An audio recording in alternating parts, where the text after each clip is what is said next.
What's going on, everyone? Philly Insider. Recapping the past homestand / the past week. The last time we talked was the Pache walk-off, Drew. Stuff has happened since then. I guess you could argue not really much given the opponents we played. It is nice. I guess we should appreciate. We took care of business this week, Drew. We played the Rockies. We played the White Sox. We swept them both. You can't ask for much more than that. Yeah, I mean, that's exactly what you need to do against these bad teams. And I think a lot of us were probably like a little bit tuned out this last week because those teams those teams are just so bad. I mean, most of the games were over before they even really got started. Like, I mean, today was a rare exception for this week where they got behind in the first inning, but the offense responded back right away. And I mean, they pretty much shelled every starting pitcher they saw the last week. So it's exactly what you want to see. I mean, especially because it's kind of like a get going week for the offense, I guess you could say. And I mean, Rojas has looked really good. Castellanos has looked a lot better. He's been hitting the ball harder. I mean, a lot of guys are getting going at the right time. Yeah, I want to talk about Rojas to start off. Just jump right into that because I was very quick to say, I think a lot of us were the first 2 weeks. Yeah, he just needs to be in AAA. And I get it. Like, there's really not much of a difference. You're not doing much for him by putting him in AAA, except giving him the opportunity to work out some things with his swing and work on some improvements. But I mean, he has really stepped it up over the past couple of games. Not past couple of games. I mean, the past couple of weeks, honestly, he has been tremendous. I think Alex Carr tweeted out since like April 8th, he's been really, really good. I know the past week he's hit 400, above 400. And he's up to 245 on the year now. Maybe it changed in the last couple at bats of the game, but that's really incredible how far we've come in just a 2-week span. I mean, it's been night and day. And in that game Wednesday night, he hits the ball off the back of the wall in that the left center field wall. And I mean, I certainly wasn't expecting that to happen. And it is nice that the schedule has, I don't want to say the schedule has been the only reason he's done that, but it's nice to have the schedule right now and have some of those pitchers he's facing right now so that he can build up that confidence and maybe work on some things and improve in some departments so that by the time we get to June, July, and we're maybe facing better competition, he has already worked out some of the problems with his swing or his approach at the plate. So I've been very pleased with what he's done. Obviously, he's made some really nice catches out in center. That's not a surprise at all. But when you have that paired with him being more than serviceable at the plate, you don't have a black hole between Marsh in that 8. Well, Marsh isn't in the 8 spot anymore, so now it's stopped. But you don't have that black hole anymore of Casti and Rojas. It's just been Casti lately. So, Yeah. Rojas, man, I wanted to jump into that first and just give him some praise to start off because I was very quick to jump on him at the start of the season when things weren't going well. Yeah, I mean, he deserves the praise for sure. I mean, this last week, I mean, if he's going to hit 250 for you, I mean, he's going to be in the MLB for 162 games this year. I mean, that's just the way it's going to be because his defense out there is just, it's so valuable. I mean, I don't know what his WAR is right now, but it's got to be positive just mostly because of his defense. And the hitting hasn't even really begun yet. And a lot of his value is going to come from stealing bases and stuff too. Like when he gets on base, it's like an automatic double. I mean, he's so good. He's such a good base runner for the most part. Saw it today. He got on first with that single and then got right to second base. Right. And behind him, I mean, that kind of opens up first base for Schwarber, and they're more tempted to walk him then instead of pitching to him, especially if there's a righty on the mound. But I mean, I guess it's kind of been the opposite for Schwarber this year with lefties and righties, but you get the idea. I mean, if they got a righty on the mound, they're probably going to feel good about facing Turner versus Schwarber. And I mean, you kind of saw the White Sox doing that a little bit, but I think that's just mostly because their pitchers are bad. But yeah. I mean, Schwarber, I mean, he's going to drive in Rojas a ton this year. If Rojas is going to get on base, I mean, he's so valuable whenever he's hitting in the 9 spot. Yeah, absolutely. Yeah, and I wanted to check the WAR too. Now it varies for website, obviously. So I just went on Fangraphs and looked at total WAR. Zach Wheeler and Trey Turner, I believe, are our leaders now. That should be correct. Rojas is a 0.2, so he's positive WAR right now, and he is above guys like JT Realmuto, Kyle Schwarber, Aaron Nola. I mean, he's Nick Castellanos, obviously. That one's not really a surprise. But point being, he's above some guys who you may not have expected him to be above. And I believe his offensive WAR is, I think it's a net neutral right now. Actually, no, I don't know. This is a weird website. I honestly don't know how they're calculating it.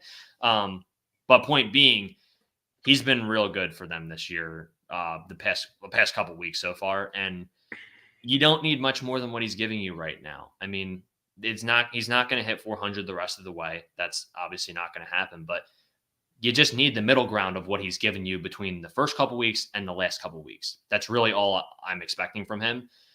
If he hits 245 the rest of the way, I won't be mad. Obviously, yeah, 601 OPS is not really ideal, but again, like you said, because of his defense, you can deal with something like that. I know it's 600 OPS. You would like it to be much higher than that if it can be, but I think with the power increasing a little bit, that OPS will improve. I think he's also walked a little bit more this year. I don't have the exact numbers up. I'm just kind of going off the top of my head, but he has had some walks here and there. And again, I mean, that's really all you're asking him to do right now. Yeah, exactly. I mean, his pitch selection seems like it's kind of gotten a little better over the last week, and I think that's just part of guys being a little bit more afraid to pitch to him because he's been putting the ball in play more. But Yeah. I mean, overall, I mean, he's going to be a really valuable player for you if he hits 250 and has a 650 or 700 OPS. I mean, he's going to score a lot of runs in that 9-hole. Yeah, absolutely. Yeah. And turning it over to the top of the order too, Schwarber today, what Man. was he? 1 for 1. Yeah, he was 1 for 1 with 3 walks, the home run, obviously. And the sack fly. Yeah, and the sack fly. So he had 2 ribbies there. And he comes around to score 3 times. I mean, was not clogging up the base paths, got from first to third on that one single from Trey, I believe it was, and maybe it was Bryce, but regardless, really love to see what he's doing right now. And he even cooled off a little bit right now, but like you look at his stats over the past week, sure, he didn't really hit for the average he was the first couple weeks of the season where he was making contact and just doing a really good job with having a better approach than he had early in the season the past couple of years.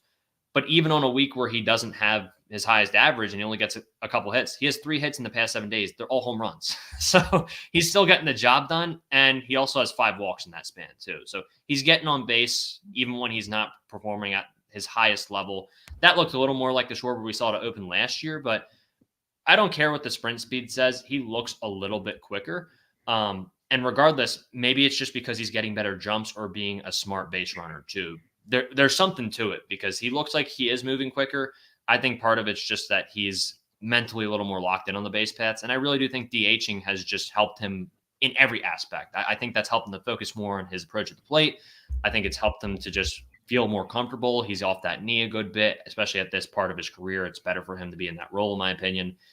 And I think he looks a little slimmer too. Like I was fine with the way he performed the past couple of years, but anything like that, if he got in a little bit of better shape, and that's why he also looks like he's running a little bit better, or just having a little bit more success at the plate, that could be part of it too. So I don't know exactly what is driving his success. I think it's a number of factors, but you got to give him a lot of credit for the way he's setting the table right now. And I think people want to say, well, Trey Turner's hitting 350. Why isn't he the leadoff guy? Well, it's because Schwarber's getting on base like half the time. And then Trey is knocking him over to third because Schwarber's making good decisions on the base paths. So that to me is a really good recipe for success at the top of the order. Oh yeah, it absolutely is, and I'm right there with you. I mean, especially because Bryce hasn't even got going yet. Like he's had a couple flashes, but I mean, we all know Bryce is going to get going, and he's going to be the Bryce Harper we all know and love. But I mean, those 2 guys hitting in front of him right now, they're being so productive, and Bryce is basically not giving them anything right now. I mean, he is a little bit, but like you expect more from Bryce Harper. I mean, that's just the reality of it, and he's going to give you that eventually, but he's going to drive in those guys at the top of the order so much as long as they keep playing the way they're playing. I mean, Trey's not going to hit 350, but like if he hits around 280, 290, I mean, that's typical Trey Turner. I mean, they're going to score so many runs that way. And especially with the way JT and Bohm have been swinging the bats behind those guys, it's a recipe for success. Absolutely. And I do want to get to some of these comments here and some of the questions too, unless you had any other topics you wanted to get to, which we'll get to more later as well. Those were just 2 things I wanted to touch on. And the Rojas thing really segued well into talking about Schwarber because it goes right back to the top of the order there. And both of those 2 can feed off of each other. But yeah. I do want to get to Ben's question and we'll work our way up to the other comments. So if you drop the question and you're worried that we're not going to get there, we will get to all of them. But I did want to talk about Taijuan. He had his final rehab start today, Drew. Turnbull is set to start this week. Ben says, is there a genuine chance the Phillies buy out Taijuan's contract? He legitimately might be unpitchable at points, but there's 2 years to go. That was obviously an interesting rehab start today, Drew. He topped out at 90.5 miles an hour at best, I believe. And he only threw, I think Matt Winkelman and Mitch Rupert were on this, I want to say. most likely those two because they're the minor league guys. If you don't follow them, go follow them on Twitter. But I want to say one of them said, I think it was Matt, that he had 3 pitches that were either even or above 90 miles an hour. Now, maybe you could say he's conserving some of his velocity because he's in his rehab start. But when he's thrown that way the whole past couple months, and he's also had that issue going back to last year, I find that hard to believe. And I find it hard to convince myself that he's just going to go into his first couple starts and come back. And then by July, be ready to go throw 94, 95. There might be something legitimately wrong there, even if he feels fine right now. And he may just not get back to that point, which, to Ben's point, makes him unpitchable because there's no way you're getting that by major league hitters, even if you mix your pitches well, because we know he doesn't have the best command. So there's just going to be times where his pitches just aren't in the best spots, and he's just not going to be able to get them where they need to go. So there's legitimate concern there, Drew. Turnbull is pitching at a really high level. Granted, we know what the opponents have been recently, but also I just don't know how you can, in good conscience, go into this week or next week and just say, well, Taiwan's back. He's done from his injury. It's time to put him back in the rotation when Turnbull's pitching as well as he is. I think if Turnbull was pitching at a normal number 5 level, you would consider that and see what Taiwan can give you. But Turnbull's pitched so high above that, even in just 4 starts, that I think you need to see more of him. And I don't think Taiwan has necessarily shown you that he's ready to be reinserted in the rotation. Yeah, and the main thing with that's going to be is the innings for Turnbull, because he's only pitched, right, I think 50 innings at max in the last 3 years, and I just think they want to protect him. I think that's what Rob said, I believe, in an interview he did.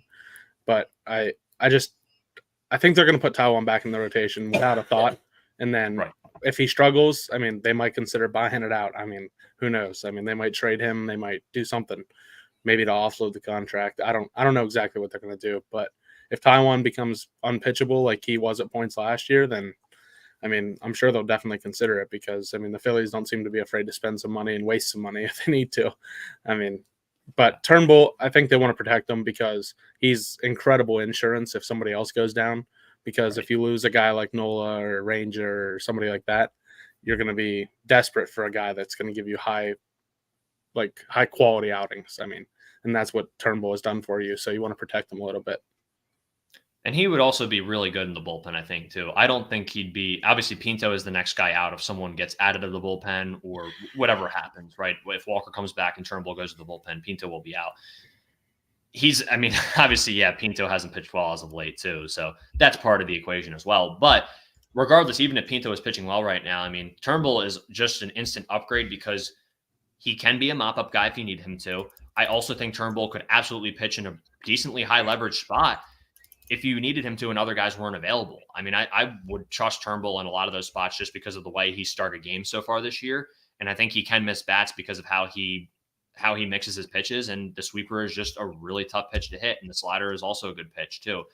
And I also think you'd probably see his velo. You'd probably see a slight uptick in velo if he's only pitching 1 or 2 innings out of the pen, right?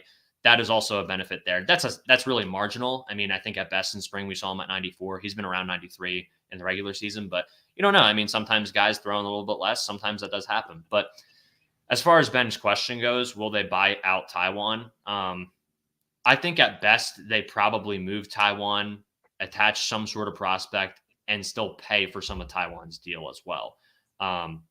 That's really as far as I see things going. I don't know if they would just DFA him and just eat the money because it is a lot of money, and you want to see if you can salvage some of that contract with him in a different role, maybe if it gets to that point. But I also think the Phillies are going to give him, like Drew said, a shot to re-enter the rotation, unfortunately, even if that's not the best call. And as you said, Drew, Turnbull is really good insurance. And if you can manage his innings and then have him re-enter the rotation later in the year if someone goes down, or just be that long man and have him play in that role and just manage innings that way too, I think that would be best for Turnbull. And then, maybe if Turnbull comes back next year or wherever Turnbull goes next year, he'll be ramping up to more of that regular workload that he was at before pre-injury. So yeah, I don't know. I don't see it happening anytime soon, but I mean, again, Didi and Odubel were much different situations just because they were not producing at all. Not saying Taiwan has, but they were also going to be gone fairly soon after that too. Taiwan, they made a significant investment too, so that makes this a much trickier situation. But I just think next year I think is the year where if it gets to a certain point, they will just eat the money, because then he's only going to have.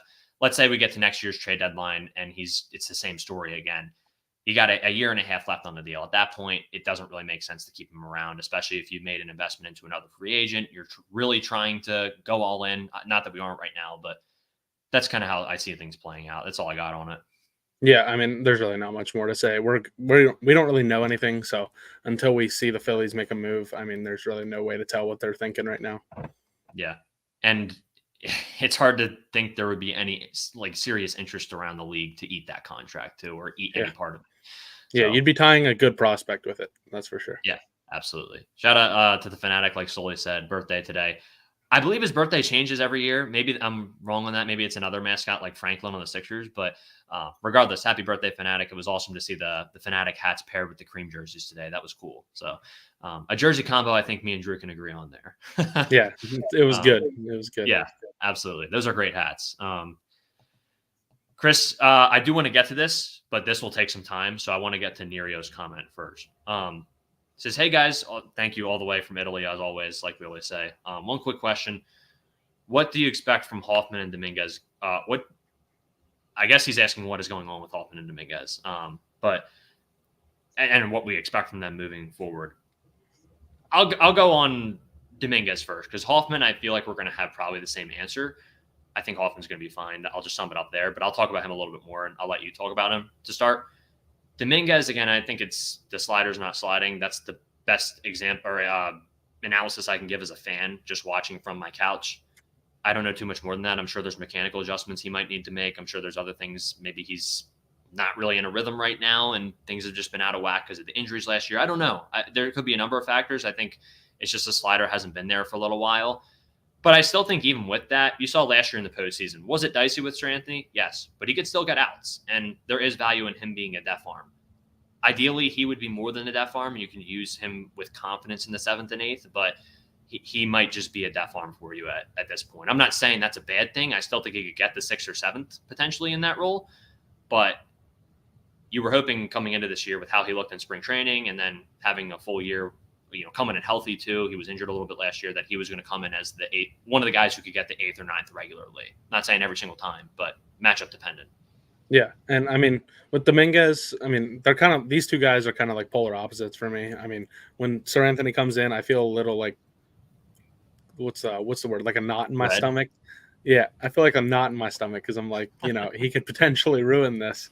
But I mean, there's also those times where he comes in and I feel confident in him for some reason. I don't know why, but I mean, he's not like a total disaster. Like he's been mostly fine. I mean, he gives up a little bit of home runs, but I mean, he's been mostly fine for being like a 6th inning guy, which he has been most of the season. I mean, he hasn't pitched in extremely high leverage, so I mean, if you can keep him out of that spot and get him right and get him back to the Sir Anthony we all know, then I mean that's a huge bullpen piece for the long run for sure. And I think I'll talk on Hoffman a little bit, but I mean he's so good. I mean he has some of the best stuff out of the bullpen in baseball, and it's electric. So I mean I think he's going to be fine for the whole season. I mean I'm not really worried about him at all.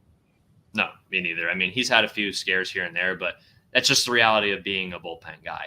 You're not going to be perfect. I think I'm not saying Nerio specifically, but it feels like Phillies fans, again, just sometimes don't understand that no bullpen is perfect. Obviously, our bullpen is going to have some bumps in the road from time to time, but the best of the best bullpens do. There's 162 games. It's part of it. But on that note, I do want to get to Chris's comment here because I think it's interesting. If you had to rank our everyday guys 1 through 9, how would you all break it down? So, Drew, I'm going to let you go first on number 1. I'll go first number 1, and we'll go back and forth. If that sounds good. And you don't got to give you can give more than a sentence if you want, but if you want to keep it at a sentence or two, that's fine too. So we can move through it pretty quickly.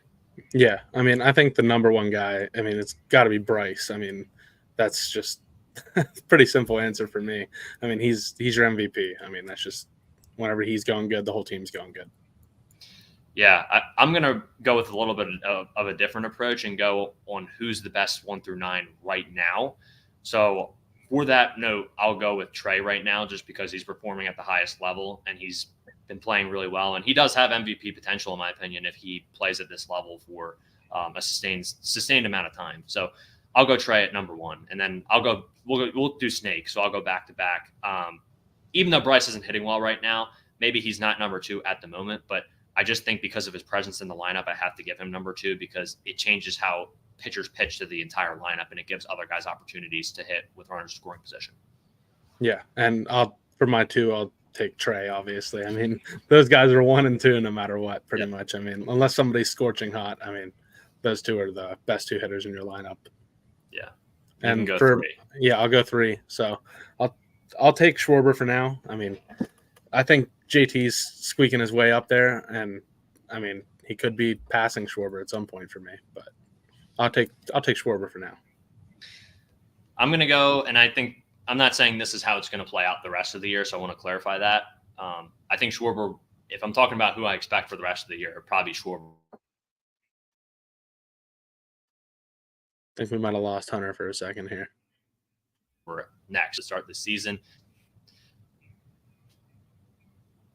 I think you're back. Well, that always happens, doesn't it? Yeah, every time. Yeah, you're good. I know.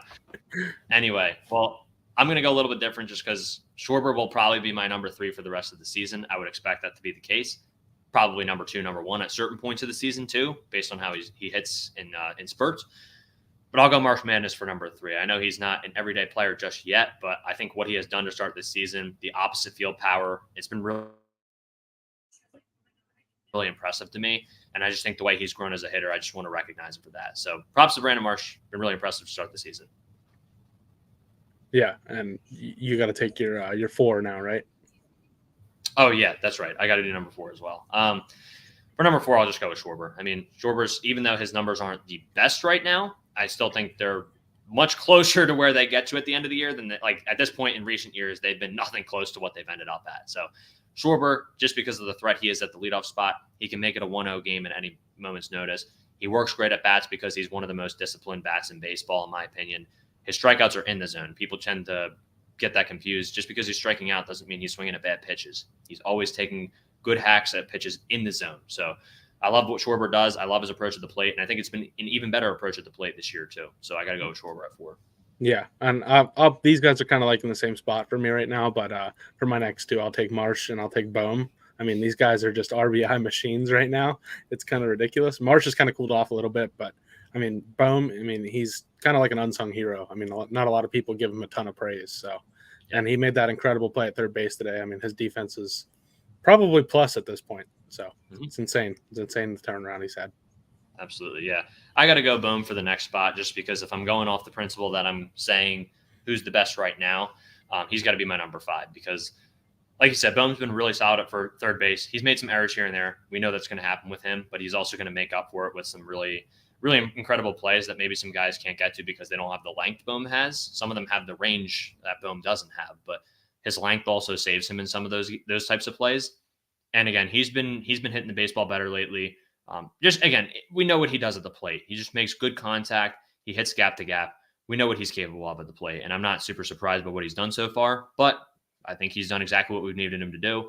Nothing more, nothing less. He started to hit the baseball a little harder lately, at least from the eye test. It seems. I don't know. People can disagree, agree with that. I haven't looked at the actual exit velo number, so maybe I'm misjudging it. But I think he's been better as of late, and I think Bohm is reasonable as number 5 and number 6. I'm going to go with – I'll probably go with JT. I mean, I think that's the only fair answer just because while he's not hitting the best right now, he had a really good start to the season. I still think he's hit really well. Even in some of the at-bats where he's gotten out, I think he's been productive in his at-bats there. And we just know what he can do. I'd like to see a little more productivity from him behind the plate, throwing down a second. That's something that still seems to be – he still seems to have some issues with this year. Going back to last year, too, he had some issues with it as well. I don't think it's not the arm strength. I don't think that's the issue, but I haven't checked his actual pop times. I would guess that's not the issue to me. I don't know. Maybe it's just the pitches he's throwing on, or again, maybe it's the new rules. I don't know, but I still think he's been really good, and he'll probably be in that top 4 by the year's end. I still think he's going to have a really good year and a bounce back year. Yeah, I mean, this lineup's been pretty hard to grade because everybody's had their moments at this point, except for Castellanos. So, but is my back up now? Yep. Yeah. All right, I'm going to take JT, obviously. I kind of disrespected him, leaving him behind Marsh, I think. But, I mean, Marsh has been so good, so it's kind of hard to like grade those 2 guys separately. But I mean, JT, he's top 2 or top 3 catcher in baseball at this point still. So I mean, you know exactly what you're getting out of him. And then for my next pick, I'm going to take Rojas. I'm going to put him above Stott. I mean, that might be controversial, but I mean, the defense is just so valuable. Yeah, I'll go Rojas for my next one too, just because he's been hitting better lately. He's been swinging the hotter bat. I'll go Stott next. I think Stott's going to be much higher by the end of the year. I have a lot of confidence in him. There seems to be no panic from the fan base as a whole with the way he's swinging right now, and I like that just because I think it shows that we know what he's capable of and we know what he can do. He puts up a quality AB almost every single at bat, and I said that about a number of the guys, but it's so true for Stott because he fights off pitches. He waits to get a good pitch that he's looking for in that at bat.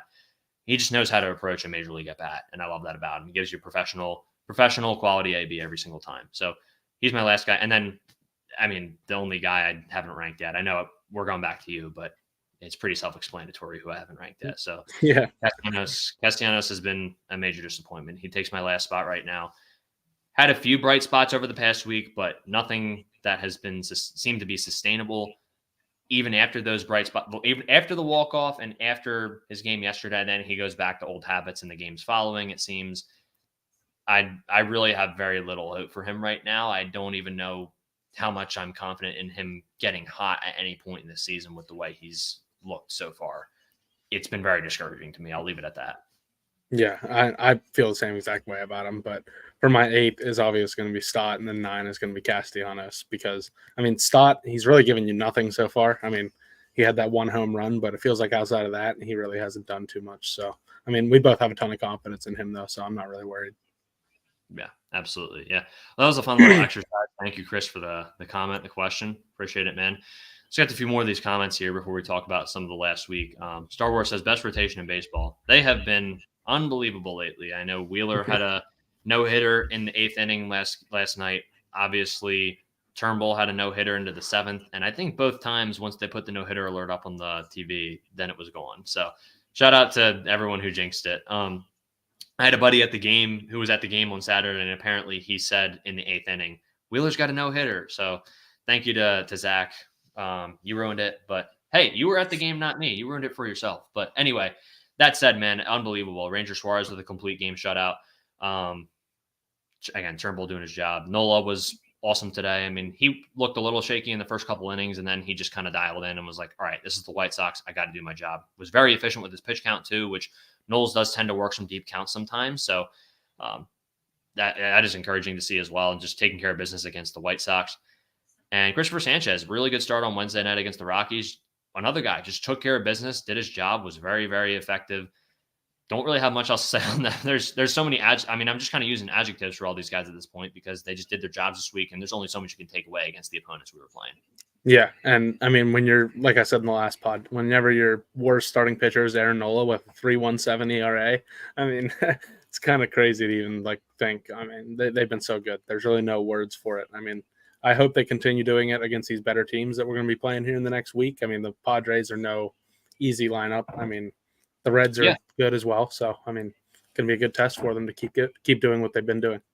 Absolutely. And I'm not sure how I haven't calculated out how the rotation or done the math on who's going to be pitching against the Padres. Would be a very good test for our lefties too. That's a tough lineup for any lefty to face. So hopefully one of Suarez or Sanchez gets one of those starts, if not both. That would be nice to see if one of them got to pitch in one of those games. But Nate, welcome in. Good to see you in here. Rocking the Super Bowl hat. Absolutely. Yeah, Drew's got the City Connect hat on, which is the only part of the uniform I do like. So I will acknowledge that. But yeah, both rocking good hats right now. So that's good to see. Didn't get to watch this weekend. All good, Sully. We all get busy. So I get it. There's plenty of games that me and Drew will miss throughout the year from time to time. It just happens. It's a long season. There's always the next day. But yeah, thank you for tuning in. We appreciate you. And Chris, I agree with you completely. And I think Drew will too. This is the best all-around series we've seen this team play. Everyone contributing and working as a team. Yeah, when the mop-up guy is the only guy you have to blame for anything in this past series, and maybe Castellanos too, who even had a bright spot in the series, that's a pretty good sign. Yeah, I mean, there's no doubt that your best series of the season, 15 or 20 days in, whatever it may be, 20 days, but your best series should be against the worst team in baseball. I mean, I think it's a good thing that they did this. I mean, they played really well this week. I mean, it's been great, but I mean, I'd love to see them continue this against these better teams in the next week. Like I said, for the rotation, the same goes for the lineup. Absolutely. We kind of answered David's question already. David, welcome in. Good to see you in here. He says, the Phillies, I'm stunned at how the Phillies have improved the last 2 weeks. Can you pinpoint what you see as the reason? Again, I think me and Drew have said it most of the pod. It's the opponents. that is really it. And if you're talking about pitching or hitting, got to be the pitching, right? The pitching has done their job. The Rockies series, the offense wasn't particularly awake in that one. The pitching was, and the pitching was ready to go. They just shut down that Rockies lineup, and that's not much of a feat, but you have to, these games count too. You can't take games off no matter who the opponent is. And I'm fine. As long as they came out with wins, I'm fine with it. That's all I care about. So yeah, I don't even know if they've particularly improved. Maybe the confidence is going up for sure. The hitting looked a lot better in this past series, but again, I legitimately think the White Sox might be one of the worst teams I've watched in the past decade. Man, they are terrible. I mean, they have no talent. They have none. And the only talent they have is sitting on the IL right now in Luis Robert. So, I mean, it's just crazy. I mean, they have Michael Kopech, which is a good deadline guy. But yeah, absolutely. And it's a shame. I mean, he's a closer on a team that isn't going to get to close out too many games. So, yeah, he's not very valuable in fantasy either because of that. But, I mean, they are just, I don't even really know how to say it other than they're terrible. I mean, they're worse than the A's were last year, and that says a lot. So, just lucky for us we ran into him, I guess. Yeah, exactly. Yeah. And Chris says I might be more hopeful about Cassie than most. He had very similar slash lines in July last year, so it's not impossible for him to bounce back and earn his $20 million. I do get that. Like, obviously, Cassie has had those moments here and there, and like you said, July was pretty awful for him last year. But I think it's the fact that he started out this season this way, and we're not playing particularly good pitching right now, or competitive pitching for that matter. And it's really hard, I think, to rebound when I think it really is important how you start the year. Not a lot of guys can be like Schwarber and just be awful. I mean, he's been better this year, but like, look at his last few years. Not many guys can just be asleep for the first 2 months and then just turn it on once they get to June. And I don't know. I think Cassie's such a different player too. And there are guys who start out slow. That does happen, but I think just the quality of the at-bats that Cassie is putting up right now, it's alarming. It's a major red flag. I hate to use that term, but that's kind of where we're at right now. I hope you're right, Chris. And I obviously we're rooting for him because he's on the team. We need him to be more productive if this lineup is going to be at its full potential. Castellanos is a very important part of this team, but I've lost a lot of hope over through the first 4 weeks of the season. I think it's been. I'm really low on him right now, and I think a lot of people are, and I don't see it turning around anytime soon. Yeah, I mean, I've been a little bit more encouraged than you are the last week here because he's been putting up better at bats and not swinging out of the zone as much. But I mean, it's still been not great. So that's kind of a low bar to clear, obviously. So I guess we'll see. There's really no other way to put it. Yeah, and I think once you get to the better pitching that we haven't really seen the past couple of weeks, I think it's just going to be the result you expect. And I don't think much is going to change once you get the playoff pitching. But I certainly, look, we've seen Castellanos at pretty low points over the past 2 seasons, like Chris said, last year in July. And then the year before, obviously, he was not playing particularly well that whole season. But if he can get back to that just like kind of even level, I guess you could say it is, of play, like just kind of the middle ground of what Castellanos can be, like not at his ceiling, not at his floor. If he can just get back to that in some sense, if he hits 250, man, I mean, 250 with some power, that's all I really am I'll be happy with that from Castellanos. It's really hard to be encouraged when you see Tobias Harris becoming a non-playable player in the playoffs for the Sixers. And then I see this happening with Castellanos at the same time. So maybe that's part of it too. Maybe I'm just having Tobias Harris flashbacks right now and with how his career has played out with the Sixers and the Castellanos contract, but hopefully that's not the case. That being said, we got to pretty much all the comments, and I do want to kind of talk a little bit more about how this week went, Drew. And we talked a lot about the rotation, and I don't really think there's much else to say on them, to be quite honest. And we both saw the tweets. Most of our guys in the bullpen haven't been used more than once over the past 5, 6, 7, 8 days. And Alvarado, the 2 times he's pitched, have been 1 or 2 pitches, I think it was. I think someone tweeted this out, so I'll try to give them credit. But the bullpen has very much been saved. That being said, they still tried to blow a couple of the games recently, notably the Wednesday night one and last night's one with Pinto. Really unfortunate. Pinto looked really good in that first outing with the Phillies, but it seems he is probably headed back to AAA fairly soon with Taiwan coming back. And as far as the Wednesday night game goes, that's the more disappointing one because Gregory Soto comes in, just didn't have it that night. I mean, he either seems this year, it seems like he either just has it or he doesn't have it. And that's kind of been the story of his Phillies career so far. And maybe that's just the nature of being a hard throwing lefty who can occasionally be wild and not have his command. I don't know. But that was disappointing to see that Wednesday they almost gave up that lead. And then Hoffman didn't really help put out the fire necessarily. But you know what? They ended up getting it done. Alvarado got it done in the ninth inning. They got Nolan Jones the pinch run and got a guy on second. But Alvarado just was able to put out the fire and get us out of there with a 7-6 win. But ideally, you wouldn't even want to use those guys in that game. So I'm not complaining about their usage because it's nice that they even got used with how little they've been pitching over the past couple of weeks or week or so. But there were a couple scares there. So not perfect from the bullpen this past week, but overall, like I said, we both said with Hoffman, not really concerned. It's not really a long-term thing with him. It's just evaluating what happened this past week. Maybe part of it's, facing former team. I don't know. I don't know. Maybe that could be part of it too. Getting a little worked up facing the Rockies, a little too excited. I think Hoffman's not someone who gets nervous. He just may get a little more excited than in certain outings than others. But I don't have too much negative to say on the bullpen, Drew. Most of the guys have been doing their job. I've been very pleased with them throughout the whole year outside of the first game or two, which that seems to be past them. And yeah, just a couple bumps in the road this past week. Yeah, I mean, I don't have any concerns about the bullpen at all. But one thing I definitely wanted to touch on was Wheeler. His velocity was much better this outing, and he maintained it the whole way through it. So that was something I really wanted to see, and that's something we did see. So that was very encouraging. It's a great point. Yeah, I mean, obviously you want to see him get back up to the level we know he can perform at. And yeah, if Wheeler's got his velocity going, good luck. And the splitter has looked really good as of late. I mean, that thing is moving, especially last night. Yeah. He had a couple of really nice ones to get some swing and misses. So and he throws it for strikes. Absolutely. So yeah. It's not an uncompetitive pitch by any means. So no, it's been very good for him.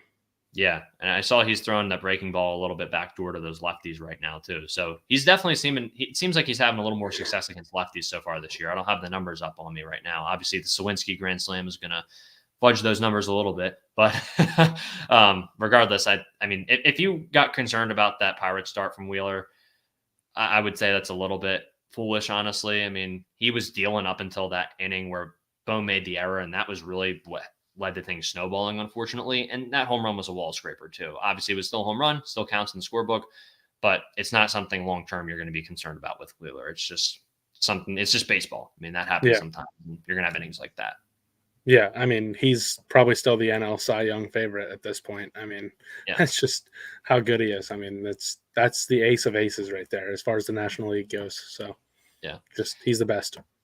Him and Suarez could have a healthy competition for that award this year. We'll see. I mean, Suarez is going to have to do it over the full season, but the way he's pitching right now, you never know. It could be Rangers' big year. Yeah, it could be. I mean, the way he's pitching right now, he's going to get some Cy Young votes if he keeps it up. But, I mean, obviously it's going to have some regression a little bit, but he could be a guy that has a less than 3 ERA. I mean, I wouldn't be shocked at all. So no, definitely not. And I really like the way Kirkring's looked in his first couple outings this year too. He's looked like he's been pretty fresh. Yeah. Again, coming off the flu, tough thing to go through in spring training, whatever was going around the Phillies locker room, clubhouse at that point. And good to have him back. And it's good that because of the way these games have been over the past week, I think he's only pitched in 2 games so far, correct? Right. Yep. Those situations he's gone into, like they haven't needed to use him to where like other guys haven't been available. And it's been one of those types of, like we've had those types of series against bad teams where it's like the offense can't produce or the starting pitching has a little bit of trouble. And then we're having to use these high leverage guys game after game. Happened with Kimbrel a number of times last year. I mean, how many games did he have to come into that it was like, well, it would have been nice if we didn't have to use Kimbrel in this one. And then by the end of the year, he was completely tanked. But that being said, it's been nice to where not even our major guys in the bullpen have had to be used very much. So the 2 games Kirkring's been put into have been low leverage spots. Let him get comfortable. Let him get back to normal. Let him see how his stuff plays. And I think it's just good that they've been able to ease him back into action. I really like that. That's been the way it's played out so far. Obviously, Kirkring is a guy they're going to want to use in pretty big spots as the year moves forward. So any way you can just get him comfortable to start his season. I mean, you think about for him, this is week 1, to be honest. I mean, he just got back. So it's been good to see that. Yeah, I mean, his last outing, he was pretty sharp. I mean, it's I think he talked about it a little bit with one of the reporters, but he said the minor league rehab assignment kind of let him get a little bit more confidence on his fastball, and that's exactly what you need to hear from him because last year he relied on the slider way too much, and guys kind of caught on to it. So I mean, it's definitely good for him. Yeah, if the fastball is working off of that slider, I mean, I've heard from a few people who have sat like right behind home plate to see that slider at different. And I think a couple people at minor leagues, and then one person at major leagues, and they're like, "You wouldn't believe what it looks like behind home plate." I wouldn't want to be up in the batter's box facing that. So the fact that he's going to have like the whatever they're going to label it as sinker two seam working off that sweeper, yeah, good luck. I mean, if he Yeah. can command that, good luck to anyone going up to bat this year against him. He might just have one of those years where he's just unhittable. It could very well happen. Yeah, and I don't know if you remember or not, but back whenever he added the cutter Nola, he it wasn't very good, right? Like I think you probably remember that. Like everybody kind of hated on it, like him adding the cutter. But I wasn't like, sorry to cut you off, but I wasn't like, do you remember when that was? Because I I think it was probably the wasn't. beginning of last year. Okay, yeah. I don't think I was really paying. I'm be honest, I wasn't paying like super close attention to a lot of pitch selection stuff. That's been more something I've kind of kept closer tabs on as the year, like last year, is going on. So I don't fully remember. I remember it a little bit. Like I remember hearing about it, but I can't say I recall like how it played or what people were saying about it. So, but Yeah, I'm sure whatever you're saying is truthful. yeah. Last year, people were like hating on it because he didn't have a whole lot of success with it. But it's kind of become one of his like really good pitches. I don't know. He's been dotting it down and away to righties, and it's been a really good pitch for him. And I'm really glad to see it. Sure. Anything else on the pitching staff from this past week? I mean, I don't really have much else to say. Matt Strom continues his scoreless streak, so we love to see that. The Matt Strom agenda going strong right now. Yeah. I don't really have anything. And Junior Marte getting right back to it after the one blip outing where he gave up a run. I mean, he's been awesome so far this year too. A lot of improvement there. I don't have too much else to say on the pitching from this past week. They just did their job. Yeah, I don't either. I mean, Marte was a little bit rusty today, but he hadn't pitched in like nine days, so It is what it is. Yeah, not super concerned about that. Chris says the Braves have lost more games to the White Sox than the Phillies. Yeah, exactly. That is a very encouraging spot. And you know what? The Phillies treated that first series, the first two games of that opening day series, they just kind of treated that as an extension of spring training. And then they got going once that third game hit. So we're going to go with that agenda too. But Jonathan says they might actually have issues with the bullpen having too much rest. Yeah, I mean, it's definitely like Nola probably would have went out there for the ninth inning today had the bullpen been used up a lot in the last couple of days. But I mean, when you got to pull your starter that's going 8 innings because the bullpen's too rested, you're in such a good spot. I mean, it's good to get Nola that extra rest if you can as well. So yeah, for sure. And you think about it, like all these guys are pretty fresh going in. Again, like you said, you're going into a week against the Reds and the Padres, who are probably more so you would consider middle of the pack teams in the NL. Reds probably on the up, like the they're on the top half for sure. Yeah, right. They're trending upwards more than the Padres. The Padres seem to be trending more towards mediocrity over the last year or so, as evidenced by their weird decision to buy at the deadline, and then it panned out about how you would expect it to pan out with them performing the same way the rest of the year. I guess you could say they bought they got Cease this offseason too, so that was not a deadline, but they still believe they can compete. We'll see. They are good in certain series in the regular seasons. We've obviously been back and forth with them a number of times from what I remember. But that being said, this next upcoming week, we don't have another off day until May 2nd. So to have that homestand, have that off day, and have all these guys fresh going into this next upcoming road stretch where we're going to need a lot of these guys and there's going to be some travel, there's going to be things going on. It is nice to just know that our pitching staff is very well rested. And even our guys in the starting rotation who went deep into games, those guys were all pretty efficient with their pitch counts. Obviously, Wheeler threw a lot yesterday, but he was taken out. I mean, what did he throw 105 yesterday? Was that where he topped out at? Yeah, I believe so. Yep. Yeah. So they said they would have got him to about 120 if he still had no hitter going. So yeah, and even that, it's like 105 is really not all that bad. He's going to be fine for his next start. So it's really a comforting feeling to know that going into some more competitive games in this upcoming stretch on the road, that you're going to have a lot of your guys available. So very pleased about that. I don't have too much else to say there. But yeah, unless you got anything to say on that before we get to Nerio's comment here. Nope, I'm good. Yeah. So Nerio says after the walk-off against the Pirates, Castellanos openly said that his hitting is entirely based off of instincts. There you have it, the most honest description of Castellanos' style of play you can get. Yeah, I mean, he's up and down, that's for sure. I mean, sometimes he's going good, sometimes he's terrible. But I mean, we haven't seen the good yet, but I think it's coming. I do. I really. I hope so. Yeah. I hope I'm right about that. Yeah. I think we all do, Drew.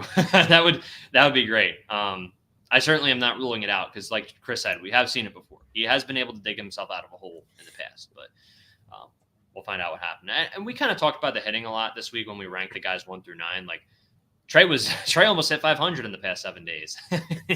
He's been awesome, and also in the last 7 days came around to score 10 times, got on base 13 times. So he's literally generating runs on his own right now. Yeah.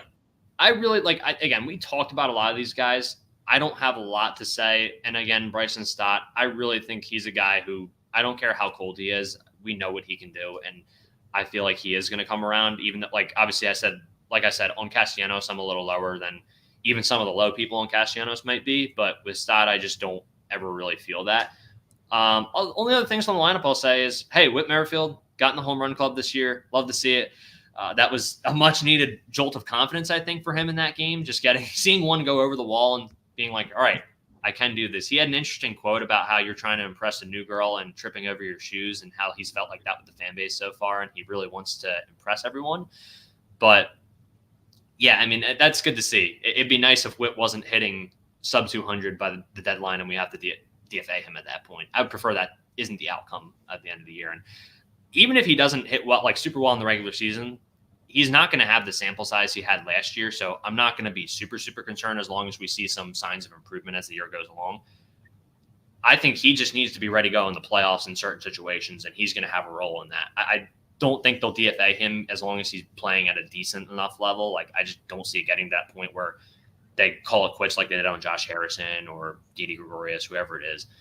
I know he's drawn a lot of Josh Harrison comparisons and the thing, the way people could see this playing out, but he needs to have a role in that playoff team, whether it's as a pinch runner or if someone gets hurt, whatever it is, just making contact in a certain situation, because we know he can get the ball in the air and we know he can make contact. If Castellanos isn't doing that for you, you might have to pinch hit him in one of those spots in the playoffs. That could be a potential situation, but there are a number of ways he could be utilized in the playoffs, and he needs to get some of that confidence back so that he can be in that spot. Yeah, I mean, he's, like you said, he's a very valuable player for this team, and they need him. I mean, they do, because they went out and they got him. They spent money on him. So I just don't see them DFAing him like they did to Harrison because of the money specifically, because, I mean, that's what, $8 million or $10 million?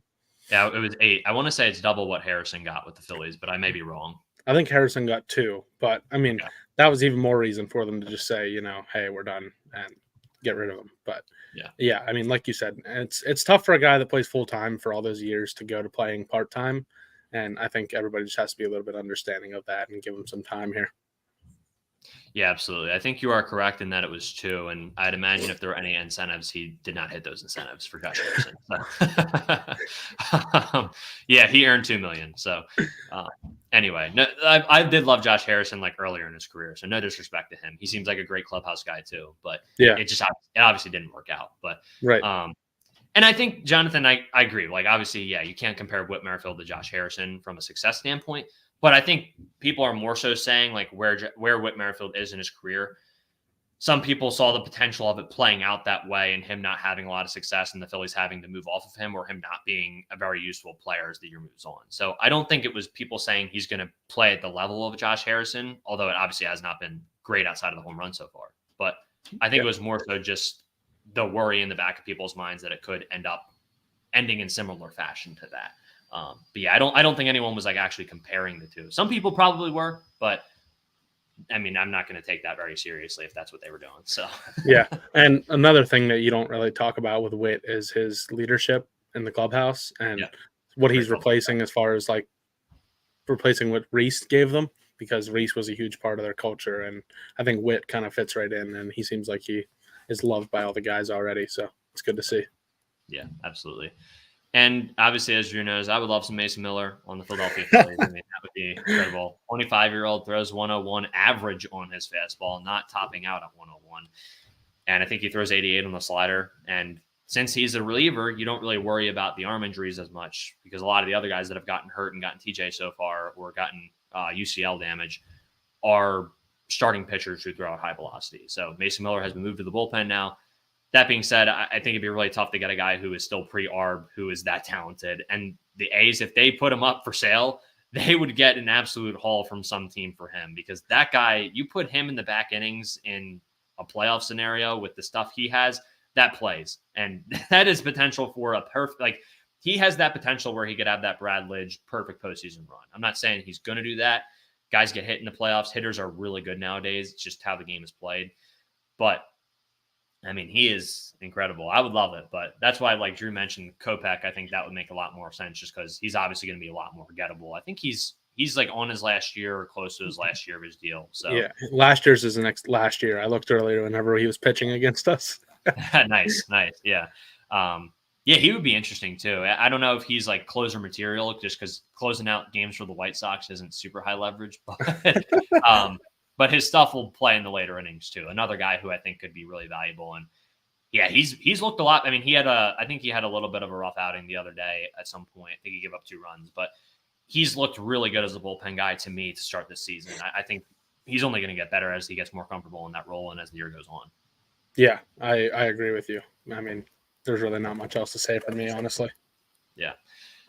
Yeah, I don't know. Any other topics you really wanted to hit from this last week, Drew? There was, like I said earlier, there was things that happened, but it was an uneventful week to say the least. Yeah. Speaking of uneventful, I mean, the standings haven't changed even though we've won 6 games in a row. And the Braves are 6-game winning streak. So, yeah. I mean, I can't stand those guys. And they're losing right now, though. But hopefully that sticks. Yeah, I mean, it's nice to not have like a 6-game gap to start the season this year in the division. So that's a positive. Yeah. We go into this upcoming stretch, a game and a half back. We'll see if they do end up losing tonight. It would be a game. If they win tonight and come back, it'll be 2.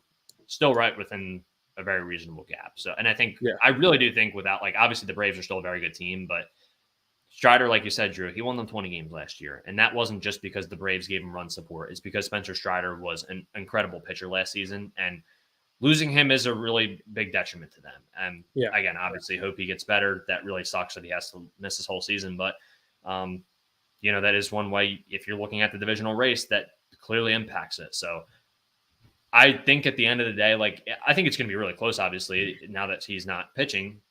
I think we could legitimately come out on top. I will be fine if we end up as a wild card team. I'm not going to complain, but I think there's a very good chance that by July, August, you could see the Phillies in front, and maybe September they pull away this time. I don't know. The September Phillies they're an anomaly. Right? I don't know if that's the right way to describe it, but they're something else. Yeah. I don't know. I guess anomaly is a negative thing. You could say that too, but they just tend to play some weird baseball in September. I don't know why that is.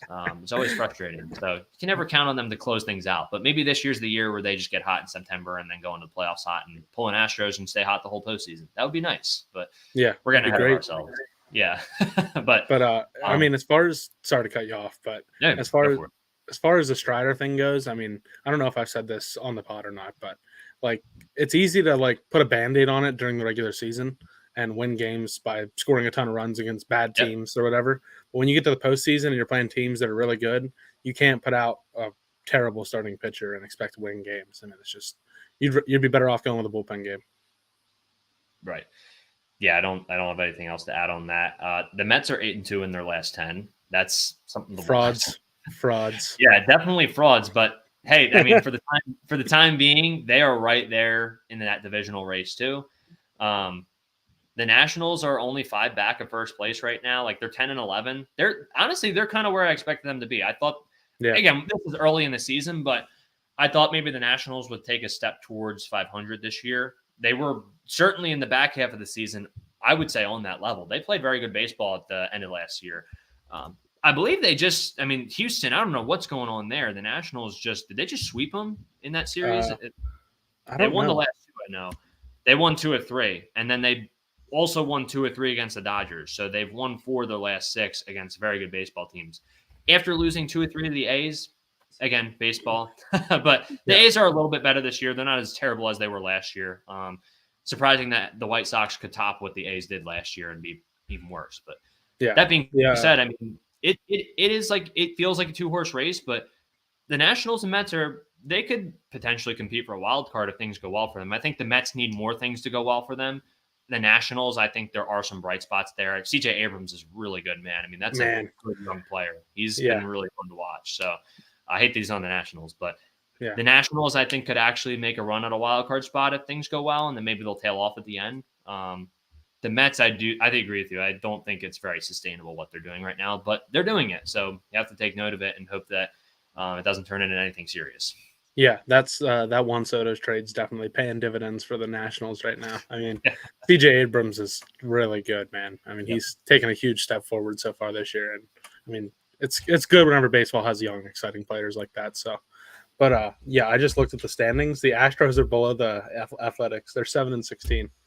Yeah, it's crazy. That's incredible. They have no rotation right now, though. Their whole rotation's hurt. Yeah. It's crazy. Javier just got hurt too. He's on the 15-day IL now. That doesn't help, and he's a really good pitcher. I mean, it's pretty much Blanco at this point. That's the rotation. Yeah, pretty much. It's pretty pitiful. Yeah. Frauds, yes, but the Met City Connect jerseys are outstanding. That's another thing we didn't talk about yet, Drew. I thought they looked pretty good, honestly. Like, I thought they were going to be fully purple for the City Line, which, like, I like the incorporation of it, like they did, where it's just kind of like an outline on the sleeve and on a certain. I think there's like a patch for it or something. But I thought it was going to be a full purple jersey, and I was like, "Oh, this is going to be awesome. This is going to look so bad." And it didn't really turn out that way. I mean, a lot of people are saying they look like the Yankees. I kind of get it, but I don't know. I think it's a good. I think they did a pretty good job with them. Like, that's. I don't know. I don't have much else to say on them. For City Connect, yeah, kind of like the Phillies. I mean, the hat's good too. They have the bridge on there. It's pretty cool. But I mean, it's not the greatest City Connect jersey, but it's definitely not the worst. I mean, it's kind of like the Phillies. It's somewhere in the middle for me. So that's just kind of my opinion on it. Sure. Yeah. And sir, just want to say welcome, man. He mentioned the Mets too. So, speaking of City Connect jerseys, JT's catching gear the other day was terrible. I don't know what he was doing. Yeah. That was bad. We agree on that. That was bad. Yeah. No, I'm with that. I know a lot of people were comparing it to that one character. I don't know if it was from a show or something like that, but it was rough. Going from that to then going to the cream jerseys where he has all the blue gear, night and day. That gear is his best gear in my opinion. So yeah. Chris, this is a good point too. If the embroidery, the lettering embroidery was orange, that would differentiate from the Yankees. Yeah, that might have looked nice. It would have looked a little weird with the purple, but the purple is really kind of a subtle part of the jersey. So I kind of get that. But yeah, I don't know. They're not great, but they're not terrible. I mean, they're pretty much in between. For the City Connects, that's a win. Yeah. Some of them are really bad. Yeah. I like the Met City Connects, Jonathan says, but they are a bit too close for the other baseball team in the city. Yeah, that's been the common complaint. So I get that. Like, when people said that, I was like, you know what, I can see that. But I mean, you can't just let the Yankees own the pinstripes, though. Right. I don't know. It's kind of weird, but yeah. I mean, there's tons of teams that wear pinstripes. Yeah. Jerseys. On the topic of jerseys too, I said this, and put our City Connects aside. I wish we could just add in our burgundy pinstripes with the burgundy P on it, like the white and all that. Like, I wish that could be in our rotation, man. I love those jerseys. Those ones are clean. Like, my buddy has one of those jerseys. They look great. I would love that. But they're really good. Yeah.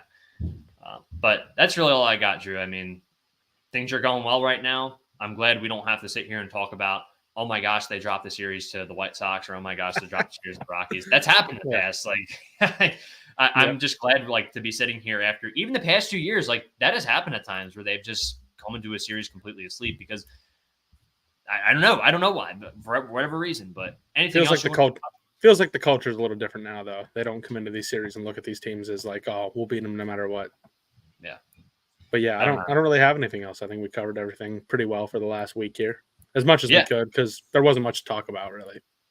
Right. Exactly. Yeah. And as far as the Mets go, man, I hope they tail off, and I hope the Knicks lose this series because that fan base is they're living on cloud nine right now. They're unbearable. Yeah. If you're a Knicks, Rangers, and Mets fan, I mean, everything is going your way. I believe the Rangers won today, but everything is going your way right now. And thankfully, both the football teams in that city are absolute hot garbo. So that at least we can take comfort in that. But man, it's a little frustrating right now having those teams riding high right now. Knicks fans are chanting, "We want Boston," and Knicks in 4 in the streets yesterday after one win. Come on, I mean, Yeah. we're gonna come back. That's like one Garrett day. Stubbs last year.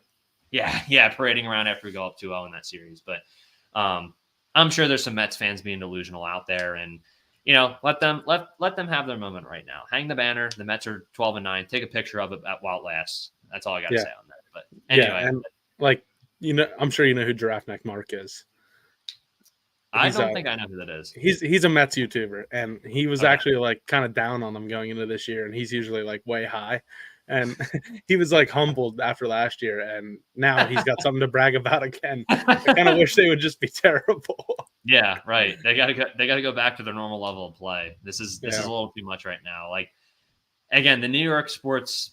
If you're a fan of those teams right now, like the New York sports high is just at an unbelievable level. So yeah, it's been a little unbearable from that fan base so far. So anyway, that's kind of all I got. And yeah, like Jonathan said, luckily I live very far from the New York fan base. I don't have to hear the chatter. That's good.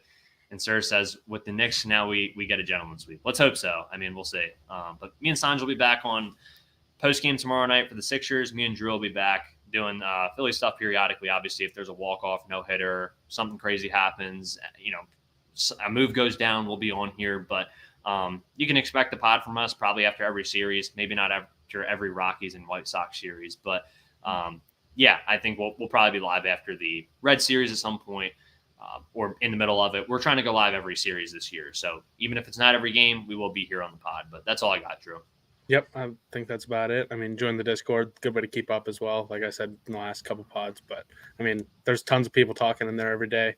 Even if me and Hunter aren't around to talk, there's always a bunch of guys in there. So, yeah, sometimes there's too much for me to even go back and read through it. So I just leave it how it is. So, but I love that. I love that everyone's enjoying the Discord. And, yeah, like Chris said, we'll see you tomorrow.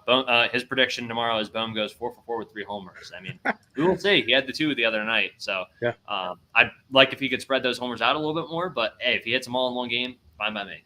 Yeah. That being said, Drew, anything you want to say before we sign off? Nope. Everybody have a great night and enjoy this next series here. I'm sure we'll be live in the middle or the end of it. So. Yep. Appreciate all you guys. God bless. And we'll see you guys in the next one. See ya.